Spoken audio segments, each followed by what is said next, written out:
There's a beautiful story I want to share with you about the saintly Hasidic Rebbe Reb Aaron of Belz. Reb Aaron was well known for his piety and holiness and cared very little for material pleasures. So it was unusual when one day he turned around to his Hasidim, his disciples, and requested from them to bring him a delicious, juicy apple which he could eat. Now the Hasidim did as good Hasidim do and brought their Rebbe the apple, upon which he made a bracha with sincerity and devotion and went about eating the apple with total bliss. Again, the Hasidim behaved as good Hasidim do and couldn't contain their curiosity. They turned to their Rebbe and pressed him, saying, "Rebbe, what happened? Why did you suddenly request such a beautiful apple? It's so unlike you." The Rebbe turned to his Hasidim and said, "It's very simple. You see, many people desire to eat and enjoy the world around them, but they have to contend with the fact that they're obligated to make a blessing first. So what do? They make the bracha and then enjoy the food. But me," he said, "I desire to make a bracha. I wanted to thank Hashem for the incredible world that He made and all the incredible foods in it. But I had to contend with the fact that I'm not just allowed to make a bracha without eating something.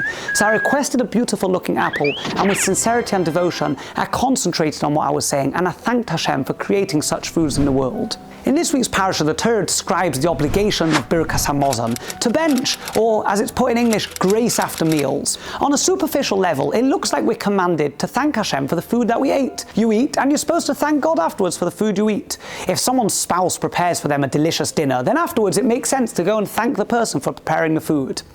But the wording in the Pesukim reveal that it's so much deeper than that.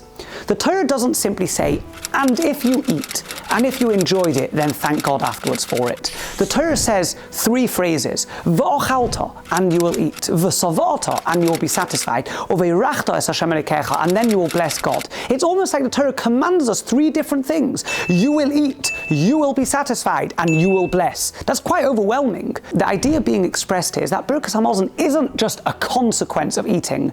Birkas HaMazon is the final stage in a big educational process. Even whilst you eat, you're already involved in recognizing God as the creator of the world. Eat. Recognize where the food came from, be satisfied, see the good in everything He gives you, and then bless God. Thank Hashem for everything in your life, for providing you with your health, for providing you with food, for providing you with your home, for providing you with all the things that you need to survive.